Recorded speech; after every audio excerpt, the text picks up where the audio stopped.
সবাইকে স্বাগত জানাচ্ছি বিডিভিউজ ইনফোটেনমেন্টে। আপনাদের সাথে আছি আমি সুস্মিতা দাস।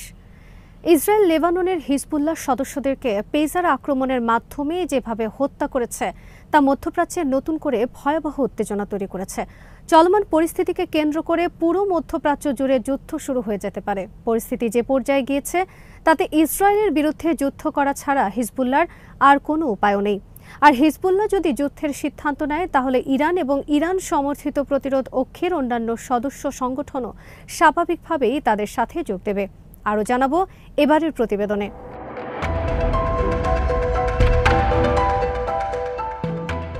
লেবানন ও সিরিয়ায় অবস্থানরত হিজবুল্লাহ এবং তাদের পৃষ্ঠপোষকেরা এনক্রিপ্ট করা পেজার ব্যবহার করতে অভ্যস্ত। হঠাৎ করেই একযোগে 17 সেপ্টেম্বর সকল হিজবুল্লাহ সদস্যের পেজার বিস্ফোরিত হতে শুরু করে। পেজাররা ছিল লেবানন ও সিরিয়ায় হিজবুল্লাহ এবং ইরানের যোগাযোগের মূল মাধ্যম। এই ঘটনায় লেবাননে হিজবুল্লাহর কিছু যোদ্ধাসহ অন্তত 11 জন লেবানিজ নিহত হন এবং লেবাননে নিযুক্ত ইরানের রাষ্ট্রদূতসহ প্রায় 3000 মানুষ আহত হন। তবে ক্ষয়ক্ষতির পরিমাণ সামনের দিনগুলোতে আরও বাড়বে বলে ধারণা করা হচ্ছে।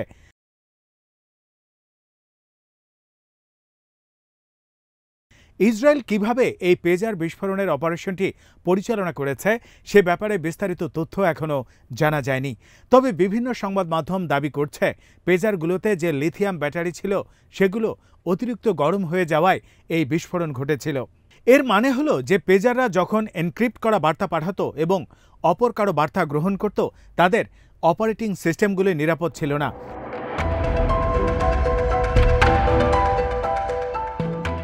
এমনও হতে পারে যে পেজারগুলি ট্রানজিটের সময় কোথাও পরিবর্তন করা হয়েছিল এবং এতে তখন বিস্ফোরক ঢুকিয়ে দেওয়া হয়। কেননা যেসব পেজার বিস্ফোরণের ভিডিও এখন পর্যন্ত প্রকাশিত হয়েছে তা পর্যালোচনা করলে মনে হয় যে ডিভাইসগুলো আসলে বিস্ফোরিত হয়েছে। এতে প্রমাণ হয় হিজবুল্লাহর বিরুদ্ধে ইসরায়েলের এই অপারেশনটি একটি নির্দিষ্ট সময়ের মধ্যেই পরিচালিত হয়েছিল।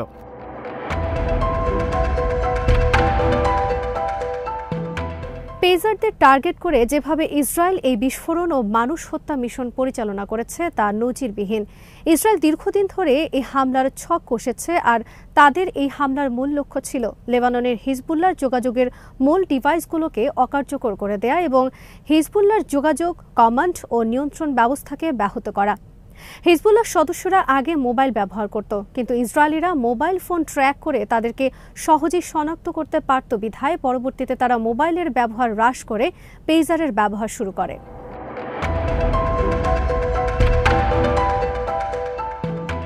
সাম্প্রতিক সময়ে এসে দেখা গেছে হিজবুল্লাহ সদস্যদের মাঝে মেসেজ আদান প্রদানের জন্য সবচেয়ে পছন্দনীয় ও নির্ভরযোগ্য ডিভাইস হয়ে গেছে এই পেজারগুলো।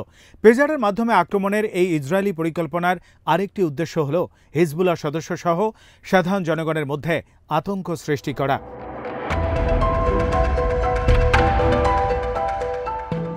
ইসরায়েল লেবাননের জনগণকে হিজবুল্লাহর বিরুদ্ধে খেপিয়ে তুলতে চাইছে, কারণ লেবানন একটি বহুমতের ও বিশ্বাসের একটি দেশ এবং সেখানে অনেকেই আছেন যারা হিজবুল্লাহকে ততটা পছন্দ করেন না কিংবা নিজেদের নিরাপত্তার জন্য এক ধরনের ঝুঁকিও মনে করে।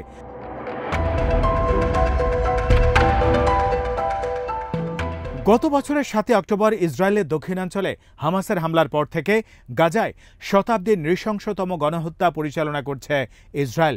লেবাননের হিজবুল্লাহ গাজা যুদ্ধে হামাসের প্রকাশ্য ও বলিষ্ঠ সমর্থক, আর এ কারণেই ইসরায়েলি প্রধানমন্ত্রী বেঞ্জামিন নেতানিয়াহুর অধীনে থাকা ইসরায়েলি সরকার বরাবরই বলছেন তারা হামাসের পাশাপাশি হিজবুল্লাহকেও ধ্বংস করতে দৃঢ় প্রতিজ্ঞ। কেননা হামাসের পাশে সবচেয়ে স্থির মিত্রের ভূমিকায় কেবল হিজবুল্লাহ রয়েছে।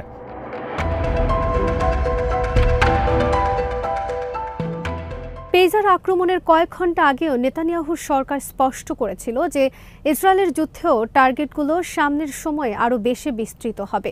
এর মধ্যে অন্যতম একটি লক্ষ্য হল উত্তর ইসরায়েল থেকে বাস্তুচ্যুত প্রায় 1 লাখ ইসরায়েলি নাগরিককে তাদের নিজস্ব বাড়িঘরে ফিরিয়ে আনা। এই ইসরায়েলি নাগরিকেরা গত 11 মাসে লেবাননের হিজবুল্লাহর মুহুর্মুহু রকেট হামলার প্রেক্ষাপটে ঘরবাড়ি ছেড়ে নিরাপদ স্থানে পালিয়ে যেতে বাধ্য হয়। ইসরায়েল বরাবরই গাজা, পশ্চিম তীর বা ফিলিস্তিনের আশেপাশের বিভিন্ন স্থান থেকে স্থানীয় বাসিন্দাদের উচ্ছেদ করতে অভ্যস্ত হলেও এবারই প্রথম ইসরায়েলের নাগরিকেরা পালিয়ে যাওয়ার মতো পরিস্থিতিতে পড়েছেন।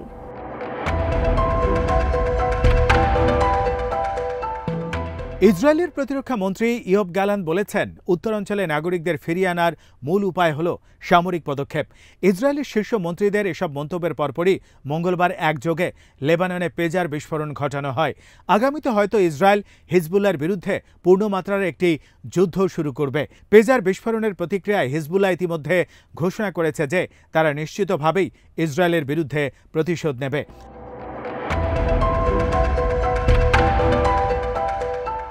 আগামীতে দুদেশের মধ্যে সংঘাত কোন পর্যায়ে পৌঁছে যায় তা নিয়ে উদ্বেগেও অনেকাংশে বেড়ে গেছে। হিজবুল্লাহ খুবই সক্ষম একটি সামরিক সংগঠন।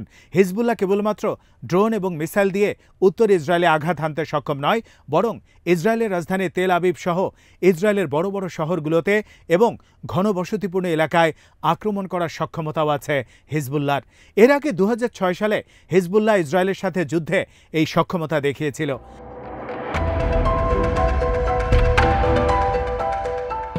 2006 সালে যুদ্ধটি 34 দিন স্থায়ী হয়েছিল এবং সেই যুদ্ধে 165 জন ইসরায়েলি নিহত হয়েছিল। এর মধ্যে 121 জন ছিল আইডিএফ সৈন্য এবং 44 জন ইসরায়েলের বেসামরিক নাগরিক। ওই যুদ্ধের কারণে ইসরায়েলের অর্থনীতি এবং পর্যটন শিল্প ব্যাপকভাবে ক্ষতিগ্রস্ত হয়েছিল।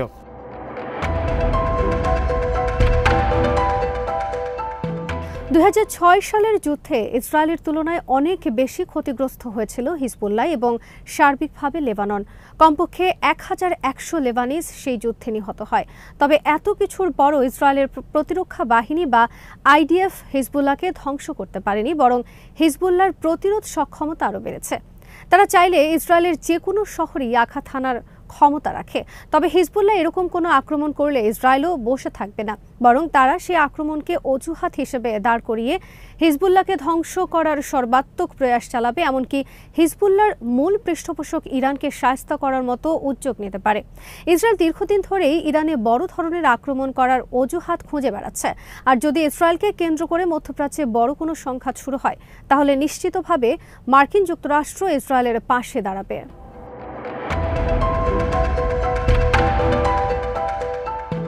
অন্যদিকে ইরান যে কোনো উপায়ে হিজবুল্লাহকে সমর্থন দিয়ে যাবে। ইসরায়েল ও মার্কিন নীতি নির্ধারকেরা যদি মনে করেন যে ইরান এরপরও সংযত থাকবে এবং ইরান এমন কোনো পদক্ষেপ নেবে না যার ফলশ্রুতিতে ইসরায়েল বা যুক্তরাষ্ট্রের সাথে তারা যুদ্ধে জড়িয়ে যায়, তাহলে তারা ভুল করছেন। কেননা হিজবুল্লাহ ইরানের জন্য সাধারণ কোনো বিষয় নয়। হিজবুল্লাহ ইরান সরকারের জাতীয় ও আঞ্চলিক নিরাপত্তা কাঠামোরই একটি অংশ।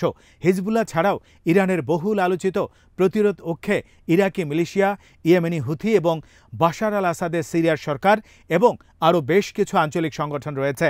আর এগুলোকে টিকিয়ে রাখার জন্য কিংবা শক্তিশালী করার জন্য ইরান প্রচুর পরিমাণে অর্থ বিনিয়োগ করেছে।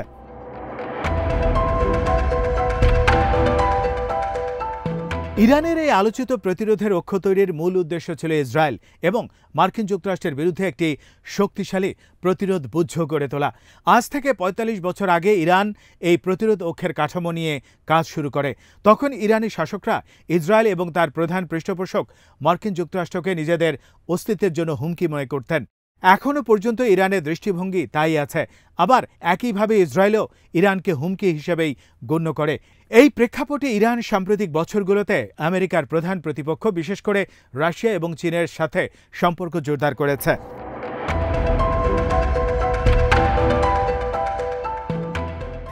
রাশিয়া ইরানের সামরিক সহযোগিতা ও সামরিক সম্পর্ক এতটাই শক্তিশালী হয়েছে যে ইরান কোনো যুদ্ধে জড়ালে ইরান ও তার সহযোগীদের সমর্থন দিতে মস্কো নিশ্চিতভাবেই এগিয়ে আসবে। তাছাড়া ইসরায়েলের পারমাণবিক শক্তি সম্পর্কেও তেহরান পুরোপুরি সচেতন। ইসরায়েলের এই জুলুম থেকে রক্ষা পাওয়ার জন্য ইরানও নিজস্ব পারমাণবিক কর্মসূচিকে চূড়ান্ত পরিণতির দিকে এগিয়ে নিয়ে যাচ্ছে। ইরানি নেতারা রাশিয়ার তরফ থেকে সম্ভবত এমনও আশ্বাস পেয়েছেন যে যদি ইসরায়েল তাদের বিরুদ্ধে পারমাণবিক অস্ত্র ব্যবহার করে, তাহলেও ইরানকে রক্ষা করতে রাশিয়া ভূমিকা রাখবে।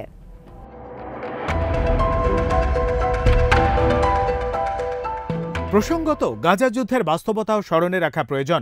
প্রায় 1 বছর যুদ্ধের নামে বর্বরতা ও ধ্বংসযজ্ঞ চালানোর পরও ইসরায়েল এখন পর্যন্ত হামাসকে নিশ্চিহ্ন করতে পারেনি। ইসরায়েলি সেনারা কেবল গাজাবাসীকে এক স্থান থেকে অন্য স্থানে স্থানান্তর করতেই সক্ষম হয়েছে, এর বেশি কিছু নয়। এবং ইসরায়েলি সেনারা একটি এলাকায় অভিযান ছেড়ে বেরিয়ে যাওয়া মাত্রই সেখানে আবার ফিলিস্তিনিরা ফিরে আসছেন এবং ইসরায়েলের বিরুদ্ধে স্বাধীনতাকামীদের প্রতিরোধ প্রয়াসেও কোনো কমতি এখন পর্যন্ত দেখা যায়নি।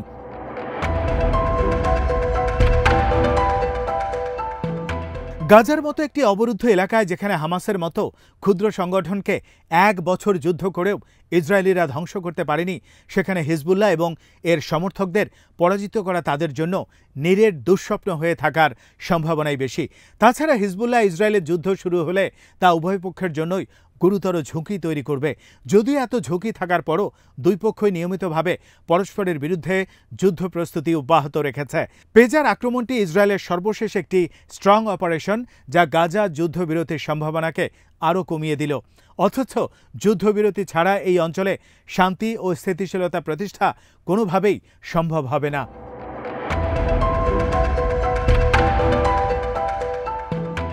আজ এখানেই শেষ করছি। সমরাস্ত্র, প্রতিরক্ষা ও কূটনীতির নানা তথ্য জানতে চোখ রাখুন বিডিভিউজ ইনফোটেইনমেন্টে।